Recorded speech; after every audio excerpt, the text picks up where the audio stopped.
บริเรือนี่สวยเรือนะเด้อพ่อแม่พี่น้องผู้ใดมีน้ำจิตน้ำใจสวยบ้านอื่นเอานี่เกิดอุบัติเหตุไฟไหม้ตอน12 โมงกลางดึกเครื่องคลองบริเรือสากนี่มืดแต่ว่าคนเฮายังมันทันได้กวดตอนนี้กำลังเกิดอุบัติเหตุนี่บริกวดว่าคนจำนวนคนนี่ครบหรือบ่นี่เจ้าของเองเขาไปช่วยแต่ว่าช่วยบ่สามารถช่วยได้เนี่ยเอาเฮ็ดเอาช่วยล้อมหัวล้อมยังกวดการติดตามเจ้าของเข้าไฟเขายังโอ้บุโดยตัวเองเลยนี่บ่อนไฟไหม้อยู่ในแล้วเขาก็บ่กล้าในเฮาอ้อมแถวนอกนี่ไปเที่ยวบึงคนไปยักไปนอกนี่เจ้าของนี่อยู่แถวติดไฟนี่แหละแต่ว่าอยู่ในการเบิ่งแยงดูแลชาวบ้านเลยลูกเมียสวัสดีครับพี่น้องปองปายสุขทุกคนครับและกราบสวัสดีนะครับพี่น้อง FC ของเบาเตียงทองน้ำนะครับและกา FC ช่องหนุ่ยน้ำนะครับบ่ว่าสิเป็นทางนอกและกาในต่างประเทศนะครับพี่น้องครับบ่ว่าสิเป็นฝั่งลาวและกาฝั่งไทยน้ำเด้อครับผมนะครับพี่น้องครับพี่น้องครับวันนี้กาขออนุญาตเบาเตียงทองคือเก่าครับพี่น้องครับและกา FC เบาเตียงนะครับขอนำเอาคลิปเบาเตียงมารีแอคชั่น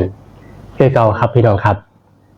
พี่น้องครับผมก็มีคลิปของเบาเตียงทองนะครับที่เพิ่นให้เบิ่งในจอเนาะพี่น้องเนาะกำลังรวบรวมเงินนะครับพี่น้องครับที่ไปซอยเหลือพี่น้องที่กำลังไฟใหม่ไปเลยเนาะนะครับอยู่แถวๆปูนแล้วนะครับไกลแห้งครับพี่น้องครับอยู่แถวจักหมู่บ้านนี่อย่างเนาะพี่น้องครับที่ไฟใหม่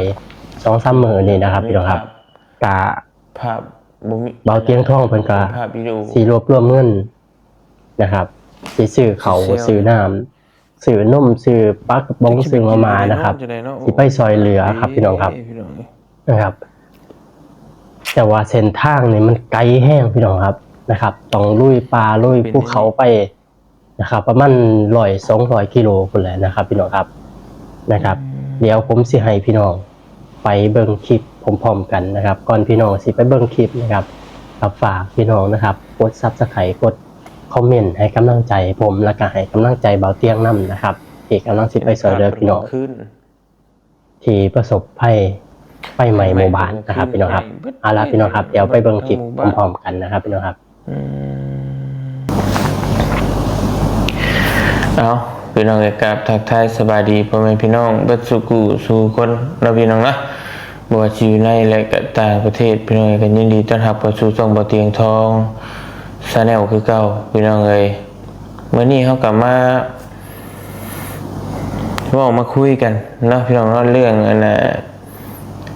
หมู่บ้านที่ถูกไฟไหม้เบิดหมู่บ้านนั่นแหละพี่น้องเอ้ยเนาะทางบาตูนเป็นส่งคลิปมาให้แหละพี่น้องเห็นเนาะบ้านตรุยเมืองกระดุมแขวงเซกองพี่น้องเลย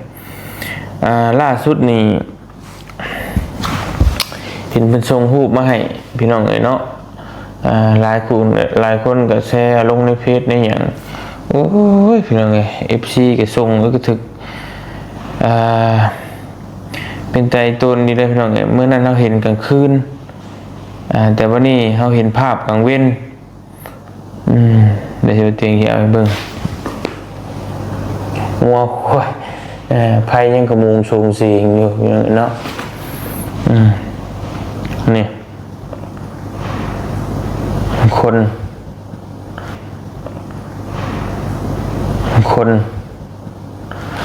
นั่งอยู่เดี๋ยวเตียงเชียวขึ้นให้เบิ่งในจอเนาะพี่น้องเนาะยังเราบ่เห็นนั่งปูดติดปีดอยู่กับคนป่าพี่น้องมันมีหม่องอยู่ของเช้าใหม่ไปเลยเนาะกระบะ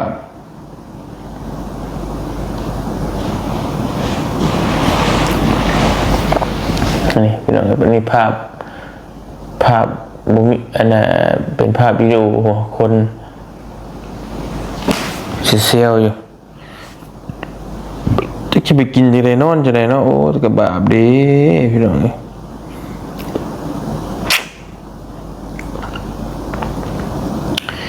คือเป็นนี่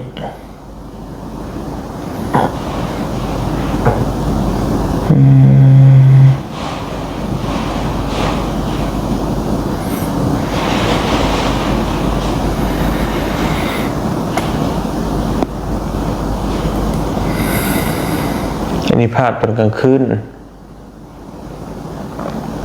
ไฟไหม้ตอนกลางคืนไหม้เบิดเลยพี่น้องเบิดทั้งหมู่บ้านให้ก็จูดให้นะคือว่าเลยเบิดหมู่บ้านเลยเนาะ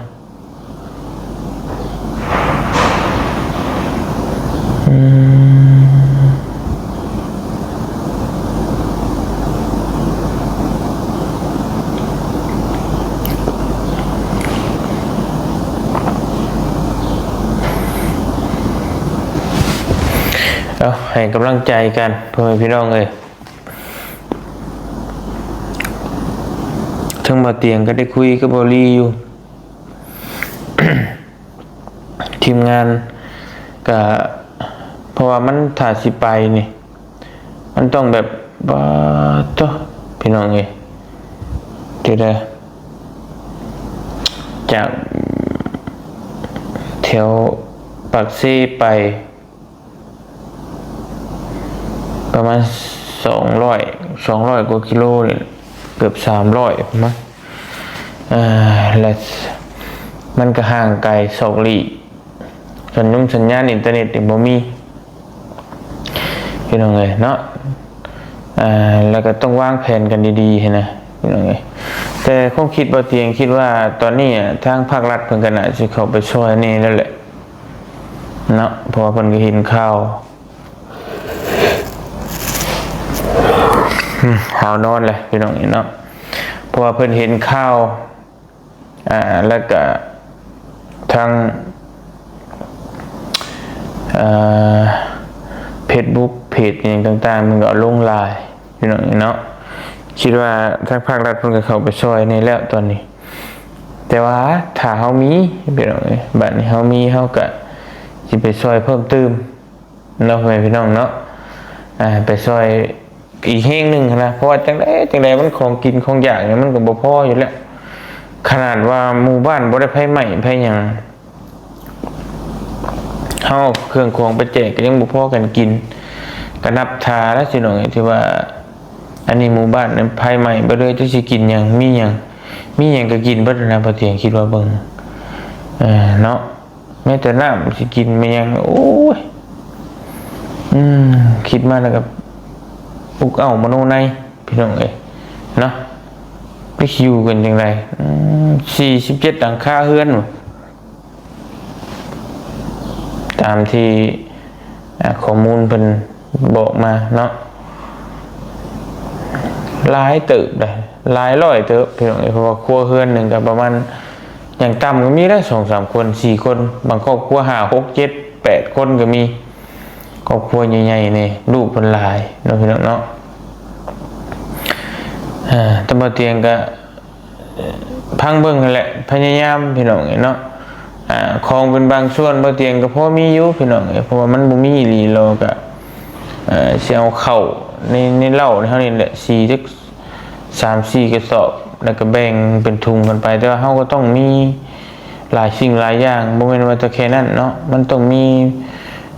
พวกมาม่าปลากระป๋องนมเนยที่โอ้ไปให้เด็กน้อยหลายอย่างหลายแนวให้พี่น้องเอ้ยมันกลายว่ามันคุ้มเฮาไปนะถ้าต้องนอนอย่างต่ำต้อง2 คืนเดินทางนี่มื้อนึงเต็มๆบ่ได้เฮ็ดหยังเลยพี่น้องเอ้ยไปพุ่นก็จักสิหาที่พักที่เช่าหม่องใส่เพราะว่าเฮาก็ต้องกางเต็นท์นอนเพราะมันบ่มีโรงแรมบ่มีหยังใดพี่น้องเอ้ยเนาะไกลเมืองแฮงจากในเมืองไปประมาณ100 กว่ากิโลพุ่นน่ะพี่น้องเนาะมันต้องไปตามภูเขาเกี่ยวไปอยู่ในภูเพราะบ้านมันอยู่ในภูในเขาเลยพี่น้องก็เติบนึงอยู่ต้องวางแผนกันดีๆเฮาต้องมีเครื่องให้มันกะว่ามันคุ้มค่านะที่เฮาสิไปเฮาจังโอเคเดินทางพี่น้องเนาะตอนนี้กำลังรวบรวมอยู่พี่น้องเนาะ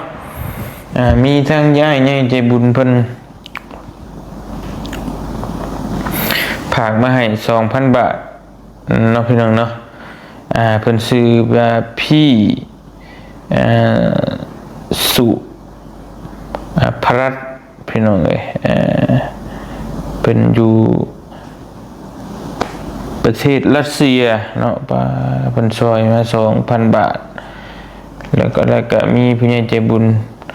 ทานหนึ่งเพิ่นฝากมา500 บาทเนาะพี่น้องเนาะก็ 2,500 บาทตอนนี้พี่น้อง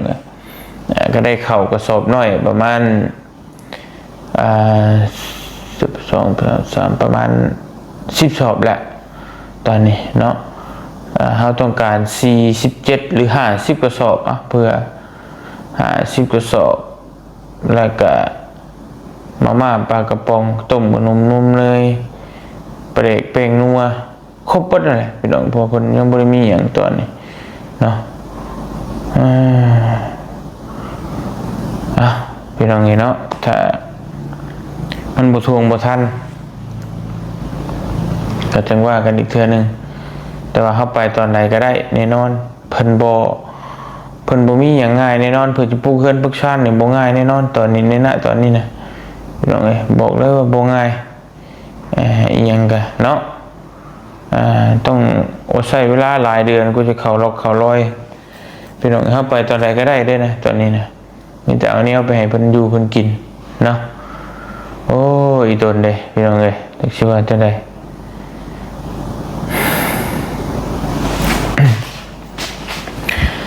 มีแต่ว่าจังได๋ก็พี่น้องเอ้ยเนาะบ่เตียงก็สิรวบรวมมึงอีกก่อนนี่แหละบีแบ่งน้ำกระต้มขนมในห้างนี่หยังเฮาแหละไปน้ำซอยกันไปซื้อน้ำตู้เมนแหละพี่น้องเอ้ยบ่เตียงเอาไปตลอดจนที่บ่เห็นอีหยังเลยในห้างนี่ก็ได้พี่น้องเนาะเครื่องก็บางไปของก็เบิดไปแล้วเพราะว่า มีแต่เอาไปบริซื้อเติมเนาะมีแต่เอาไปแจกแล้วบริซื้อเติมมันก็เบิดไปบาทนี้พี่น้องเอ้ยเป็นวันเป่าเตียงรวบรวมเมื่อก่อนอีก3-4 มื้อพี่น้องเอ้ยเดี๋ยวจะว่ากันเนาะพี่น้องเนาะ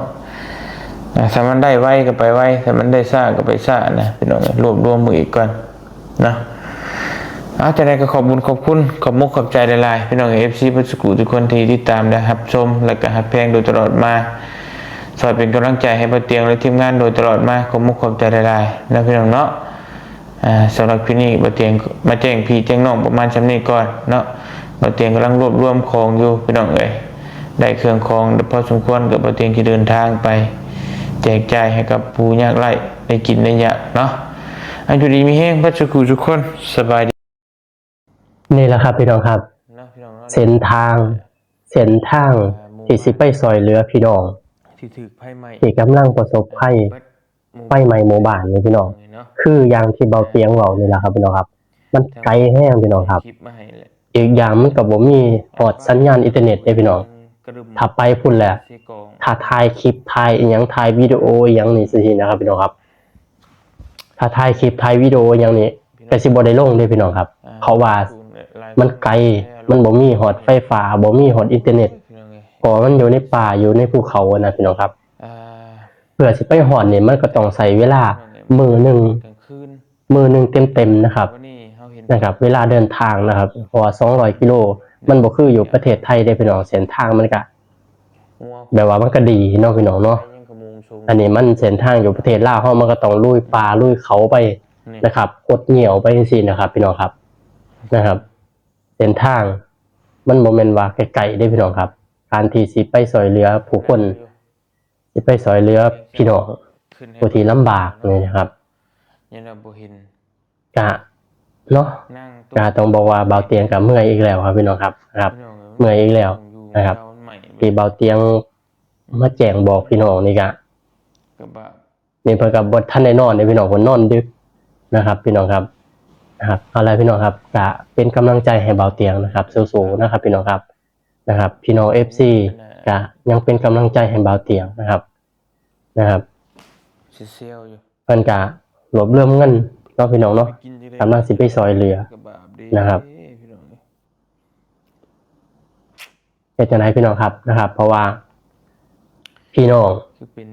ผู้ที่ลำบากก็ต้องรอนะครับพี่น้องครับรอความหวังรอผู้ใจบุญรอเบาเตียงนะครับรอเบาเตียงไปซอยเหลือนะครับบางคนก็อดบ่ได้กินข้าวก็มีเด้ครับพี่น้องครับนะครับอันนี้ภาพตอนกลางคืน ก็อาจสิมีผู้ใหญ่ใจดีเพิ่นคือสิไปซอยอยู่ดอกเนาะพี่น้องเนาะคืออย่างที่เบาเตียงเว้านั่นแหละอาจสิมีผู้ใหญ่ใจดีผู้ใจบุญเพิ่นก็ลงไปซอยแหน่แล้วก็มีนะครับ แต่ว่าบางส่วนก็รอเบาเตียงก็รอรวบรวมเงินรอข้าวสารอาหารแหนงรอปลากระป๋องรอมาม่าสิไปซอยเหลือรวบรวมนะครับพี่น้องครับก็เป็นกำลังใจให้ครับพี่น้องครับเป็นกำลังใจให้พี่น้องที่กำลังประสบภัยอยู่ตอนนี้ครับพี่น้องครับได้เบิ่งคลิปแล้วก็ ให้กำลังใจ มันก็สะท้อนนะครับพี่น้องสะท้อนถึงชีวิตนะครับคนเฮาเนาะพี่น้องเนาะนะครับเมื่อบ่มีที่อยู่นอนฟิสิกลางเต้นแบบระเนระนาดอะไรพี่น้องครับได้เบิ่งคลิปน้ำเบาเตียงแล้วนะครับพี่น้องครับก็สงสารเนาะพี่น้องเนาะนะครับอดเอาพี่น้องครับสู้ๆนะครับเดี๋ยวเบาเตียงกลับไปซอยนะครับเดี๋ยวเบาเตียงกลับไปซอยนะครับก็ฮู้พี่น้องครับพี่น้องที่เพิ่นลำบากอยู่เพิ่นก็รอความหวังจากเบาเตียงนะครับรอความหวังจากผู้ใจบุญนะครับพี่น้องครับนะครับก็อีกบ่นานครับพี่น้องครับอีกประมาณ 2-3 มื้อเห็นเบาเตียงเพิ่นแจ้งบอกนะครับก็อยากให้พี่น้องเพิ่นรอท่านะครับพี่น้องครับก็คือสิมีอยู่เนาะพี่น้องเนาะคือสิมีผู้ใจบุญเพิ่นไปซอยแน่แล้วนะครับพี่น้องครับแต่ก็คือความหวังที่สุดก็คือจากเบาเตียงนะครับพี่น้องครับเพิ่นรอนะครับพี่น้องครับก็นี่แหละครับพี่น้องครับกว่าสิไปซอยพี่น้องคนแต่ละคนเลยพี่น้องครับแต่ละคนสิไปซอยใดแต่ละบ้านแต่ละหม่องนี่มันเส้นทางนี่มันยากแฮงพี่น้องครับเส้นทางประเทศลาวมันบ่คืออยู่ประเทศไทยเฮาเด้พี่น้องนะครับอยู่บ้านนี่โอ้ยพี่น้องเอ้ยฝุ่นไงตลบนะครับเพื่อสิได้ไปซอยเหลือแต่ละผู้คนนะครับบางคนก็เพื่อสิได้ไปค้นหามันต้องมีหมู่บ้านหนึงแจ้งบอกว่าผู้นี้ตกทุกข์ได้ยากแล้วก็ถ้าเส้นทางไปนี่มันลำบากแฮงพี่น้องเอ้ยนะครับเพื่อสิไปถ่ายคลิปไปถ่ายอีหยังนะครับอีกอย่างก็บ่มีอินเทอร์เน็ตไฟฟ้าบ่ฮอดก็ต้องกลับมาบ้านเจ้าของแล้วก็จังมาโพสต์ได้เด้พี่น้องนะครับมันลำบากเด้พี่น้องนะครับการช่วยเหลือคนนี่มันลำบากบ่แม่นง่ายๆเด้พี่น้องครับแต่ว่าเบาเตียงเพิ่นก็ใจสู้นะครับต้องยอมรับว่าเบาเตียงนี่ใจบุญใจสู้อีหลีครับพี่น้องครับนะครับ เอาละครับพี่น้องครับนะครับการติดตามต่อไปนะครับพี่น้องครับการสิได้นะครับพี่น้องก็อาจจะได้เบิ่งคลิปจากเบาเตียงอะไรแล้วเนาะพี่น้องเนาะแต่ผมก็เอามานำเสนอให้พี่น้องเบิ่งอีกรอบหนึ่งนะครับพี่น้องครับขอบคุณพี่น้อง FC ขอบคุณพี่น้อง FC ช่องนี้แล้วก็ขอบคุณเบาเตียงทองนะครับที่ให้มานำเสนอสิ่งดีๆแบบนี้นะครับพี่น้องครับผมก็ขอเป็นกำลังใจให้พี่น้องเป็นกำลังใจให้เบาเตียงทองนะครับสู้ๆทำดีต่อไปนะครับพี่น้องครับนะครับคือเพิ่นว่าอะไรพี่น้องครับความดีทำดีไม่เคยเสียหายนะครับทำดีคนอื่นบ่เห็นก็ยอมได้ดีพี่น้องครับกะคลิปนี้ก็จบประมาณเท่านี้ครับพี่น้องครับนะครับก็เป็นกำลังใจให้เบาเตียงทองคือเก่านะครับพี่น้องครับก็อยากให้สู้ๆนะครับพี่น้องครับมีข่าวสารอย่างไรก็สิได้มาแจ้งบอกพี่น้องอีกคือเก่านะครับพี่น้องครับคลิปหน้าพบกันใหม่นะครับขอให้ทุกคนสุขภาพร่างกายแข็งแรงอย่าเจ็บอย่าจนร่ำรวยสุขสมบูรณ์เด้อนะครับผมนะครับไปแล้วครับพี่น้องครับบ๊ายบายครับขอบคุณหลายๆครับ